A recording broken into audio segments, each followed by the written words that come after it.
So those of us in cybersecurity have come to the conclusion, at least I have, that platforms can be very powerful when you select properly and you deploy them into the right environment. So I've got an expert here, John Frazzini, who builds a platform in the area of risk. And I'm going to ask him to share with us a little bit about kind of the strategies for selecting good platforms and taking an approach to that. Maybe even we'll try and come up with some definitions here that'll help you if you're not entirely sure what we mean by platform. Stay with us, and maybe you'll learn something here. So I hope you stick around.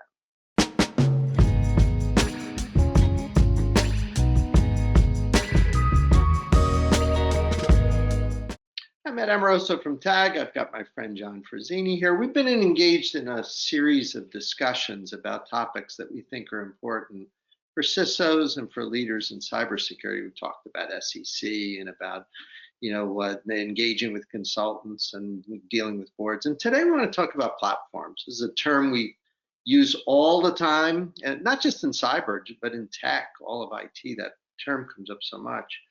John and I, you'll see in our discussion, are both big proponents of engaging a platform, something that you can put in foundationally become part of your architecture and then build on top of and build applications and expand off of. Love that approach and leveraging tech. So I'm going to ask John to share with us his experiences building X Analytics and what the advantages have been. But John, thanks for spending some time here. It's nice to see you. Yep, you got it, Ed. Thanks. John, you guys have been working with clients, helping them shift from maybe ad hoc, manual, perhaps not very continuous processes for doing certain types of things, particularly in risk, into something that leverages automation a little better. And in fact, you guys build a very nice platform. Help me understand a little bit when you're talking to clients. What's the sort of the sales pitch when you're saying you should be taking more of a platform approach than, like I said, maybe something more ad hoc and manual? Yeah, what's great about that question is, Ed, there's not really much of a sales pitch because the marketplace is coming forward asking to make sense of these ad hoc things, right? So there's a macro trend that's taking place, Ed, across the cybersecurity industry. Some of it gets a little bit more coverage in the news media or in the broader cybersecurity ecosystem, the platformization of security operations or endpoint. You have companies like CrowdStrike, Palo Alto, Zscaler. So more from a security technical administration perspective, you're seeing a big shift. A lot of that is to bring more operational efficiency forward. There's a huge trend to reduce reliance on high levels of vendors. I heard a statistic that every CISO at a various levels managing somewhere around 70 or so vendors or something like this. I think it's higher than that typically, but yeah, 70 at minimum. Yeah, it's higher than that. So you're seeing a move, you're seeing business normalization come into the security function at a macro level. And some of the trends that you see are in trying to bring efficiency forward through the use of platforms. And you're seeing a lot of companies achieve success doing that more from a security instrumentation perspective. You also have another dynamic that's at play here related to cloud migration, which I think is creating a tectonic shift within the cybersecurity landscape. And so just in the macro sense, the concept of trying to bring efficiency to the administration of a security functioning in different categories is something that is definitely mainstreaming itself right now. The public companies are pointing to their ability to do this as an advantage to the growth of their businesses. And so you're seeing that across some of the big public companies. A little subset of that, which is also interesting, that doesn't, I think, get as much attention, is in the area of what I call cyber risk management, right? It's, if you think about it in this context, it's it's the legacy foundation of what people look towards GRC applications to perform functioning around. It's the emergence of how organizations are using cybersecurity maturity assessments.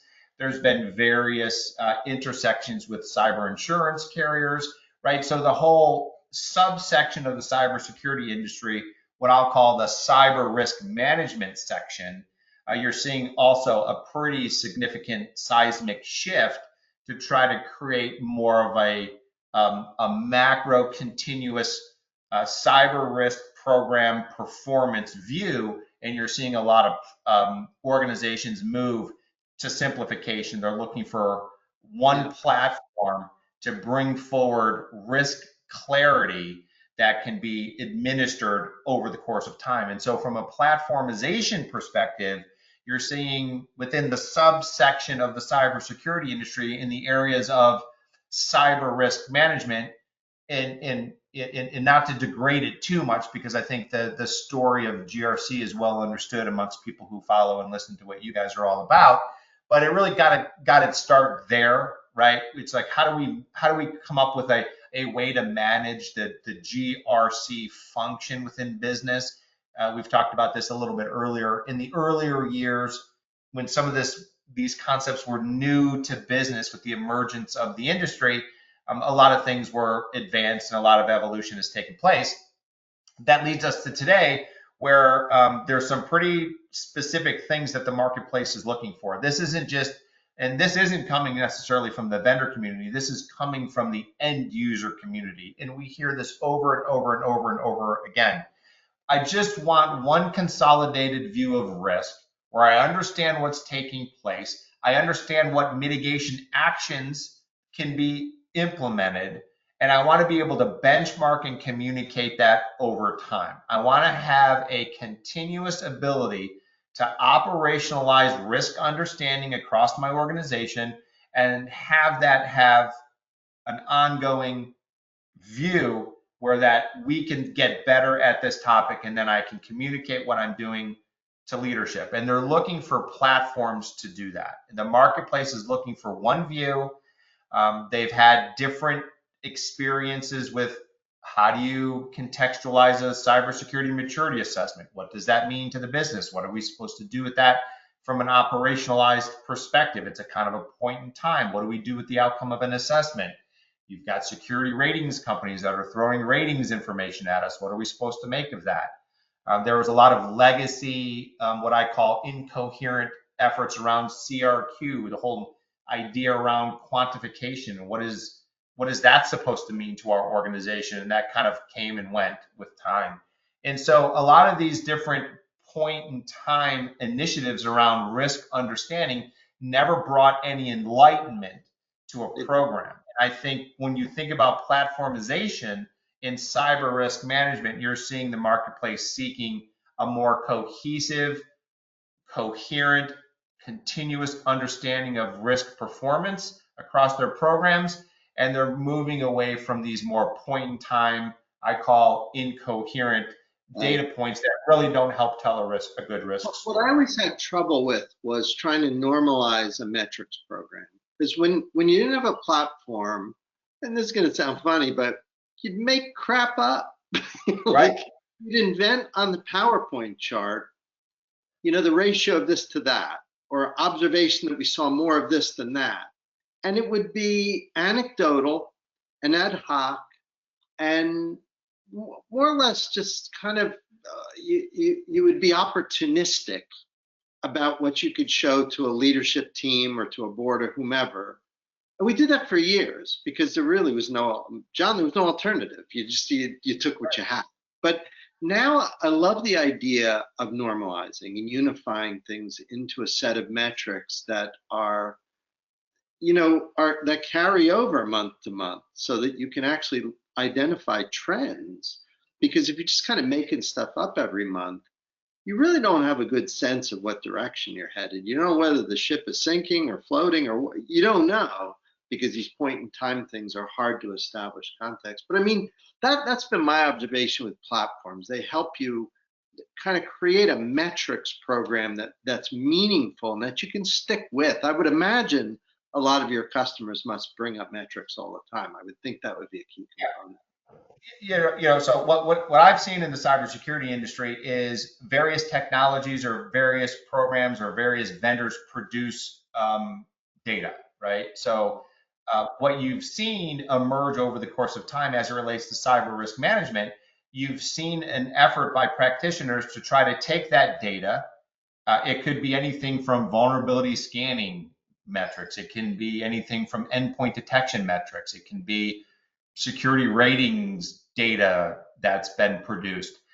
The interesting thing that has evolved over time is it's like that data is seeking purpose within a risk conversation, right? And that doesn't work. So because I have the data, I want this data to make sense. I want this data to have purpose.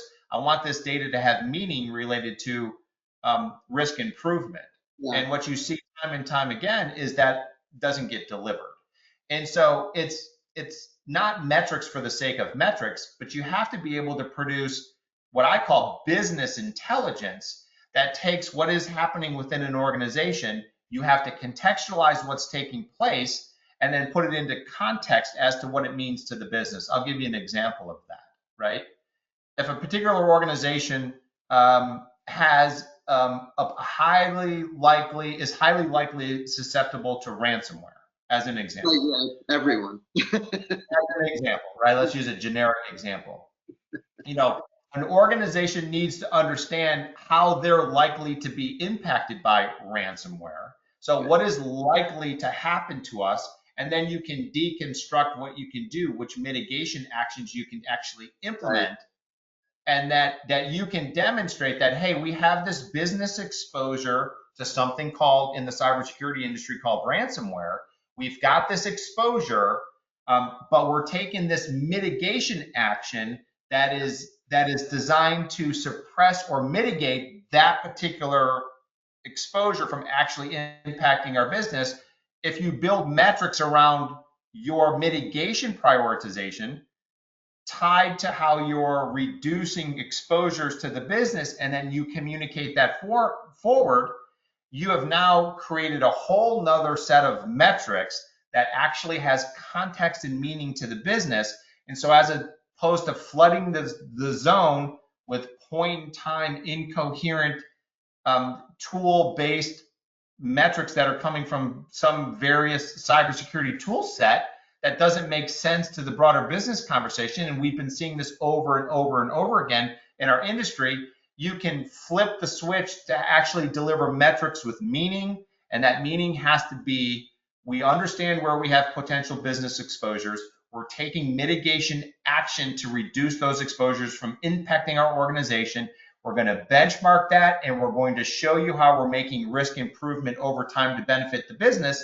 Those are metrics that matter, and being able to do that in one platform to declutter the cyber risk conversation and kind of move away from the incoherent data barrage that keeps getting thrown at organizations, information that may or may not have meaning, you can flip the switch, deliver metrics that matter, and deliver value to your business. And it's a philosophical change that we're seeing take shape across many organizations, where they're throwing their hands up and saying, I've been doing this for years. When I take my cybersecurity maturity assessment into my board, they'll say things like, what does this mean to our business, right? And if you don't have the ability to contextualize what that means to the business, we've had a couple CISO customers of ours actually indicate to us that they're a little bit concerned because they haven't been invited back to the next board meeting. And the feedback was, you brought forward information that didn't make any sense to the board. So if you have something to say to us, it needs to make sense to us. And if you can't contextualize it in a way that we understand it, you're just not going to be invited back to the party. And so metrics that matter, there is actually an ability to flip the switch, deploy a platform approach, and deliver risk performance metrics that can deliver value to the business. And that's the shift that we're seeing in the marketplace. The context is so important, because like I hear people say ransomware, affects and hurts everybody. And I think, well, a children's hospital is going to have a lot more impact than like a nonprofit trade association. These are fundamentally different. The compute part of it is the same. That's why when you're a CISO or you're an IT security person, the impact like on a Windows endpoint looks the same. The mechanics of how the ransomware hits a children's hospital or like a trade association, to the gearhead, it's exactly the same thing. But from a risk perspective, fundamentally different. Like they couldn't even be, they're not even in the same universe as, affecting, the health of children in a hospital, or the ability of a nonprofit to have some, support quarterly meetings or something. I mean, it's just so different.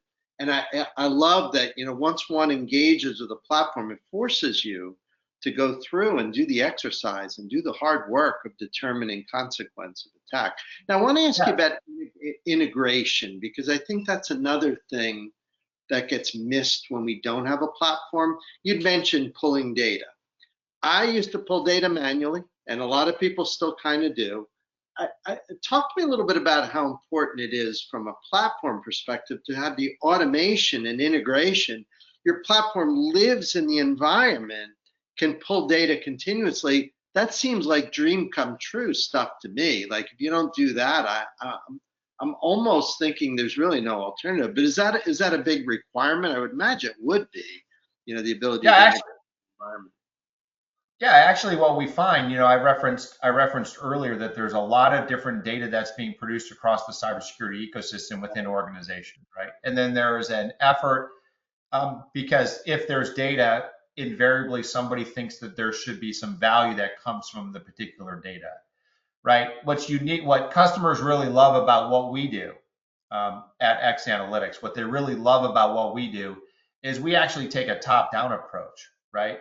Where we actually start with the problem that you're likely to face. Where Yep. are you likely to experience business disruption and or financial impact as it could get introduced to you based on your risk characteristics? So we start from a very top-down approach where you don't actually need access to any actual data other than your actual risk characteristics of your organization. And that's really the elegance behind what we do and why we can deliver fantastic risk insights and improvement in such a short period of time. So what we do is take a look at an organization and say, because you point out something very, very accurate, which is most people within the cybersecurity industry understand how bad things can happen, Right. right? Oftentimes there's not too much surprise as to how a ransomware attack Right. was successful. I mean, Technical approach. Right. the technical underpinnings of it aren't, surprising usually to the security industry or the security practitioner.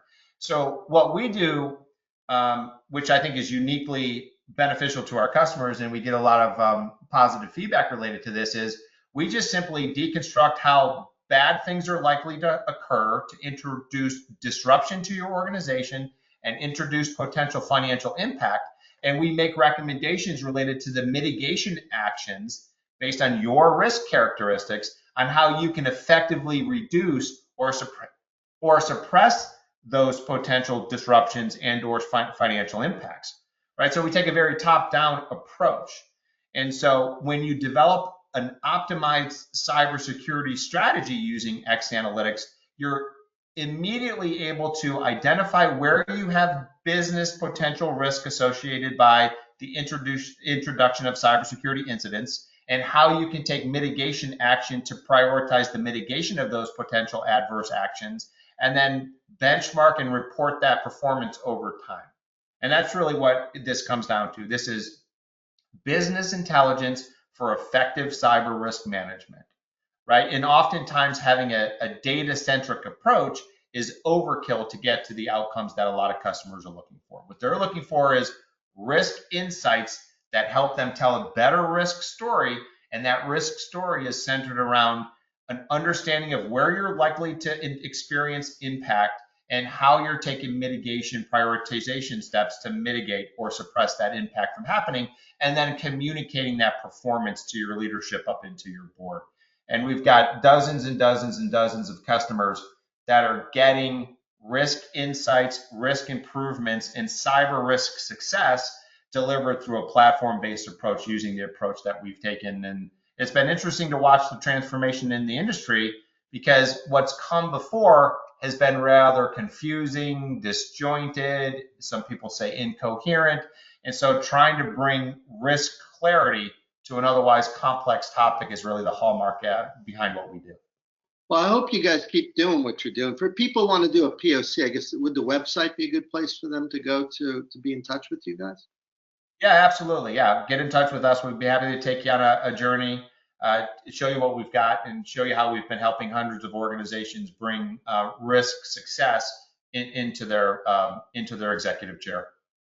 That's good. And if they mention this podcast, then we'll give them a free T-shirt or something. I'm just kidding. Yeah, I don't know. Yeah, the only reason we'll give out free T-shirts is if you design the T-shirt, yeah, let's do that. You get a free. You need to You get get a T-shirts, free right? That's funny.